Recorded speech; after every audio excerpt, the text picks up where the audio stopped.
Hi friends, అందరైతే ఎట్లున్నారు? బాగున్నారా? ఈరోజు మా డిన్నర్ స్పెషల్ ఏంటో చూసేయండి. ఇక్కడైతే లీవర్ ఫ్రై. ఈరోజు స్పెషల్గా తాతయ్య కోసమే చేసిన. ఇక్కడైతే వేడివేడిగా రైస్ కట్టెల పొయ్యి మీద చేసిన. చాలామంది ఉంటాం కాబట్టి కట్టెల పొయ్యి మీదనే ఎక్కువ శాతం పెడతా నేనైతే. అవును, ఈ రోజులలో కట్టెల పొయ్యి మీద ఉండే వాళ్ళు ఎంతమంది ఉన్నారో కామెంట్ చేయండి మరి. ఇక్కడైతే అబ్బా తియ్యటి పెరుగు. నాకు పెరుగు అంతగా నచ్చదు కానీ చూస్తుంటే ఈరోజు ఎందుకో తినాలనిపించింది.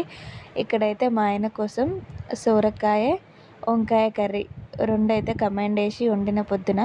అందులో ఒక ఎగ్ కూడా వేసేసిన, ఎందుకంటే మా ఆయన నీసు తినడు కదా, ఆయన కోసం.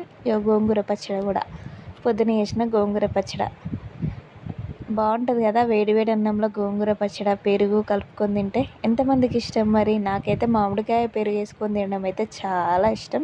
మరి ఈరోజు మీ డిన్నర్ స్పెషల్ ఏంటో తప్పకుండా అయితే కామెంట్ చేయండి ఫ్రెండ్స్. బాయ్ మరి.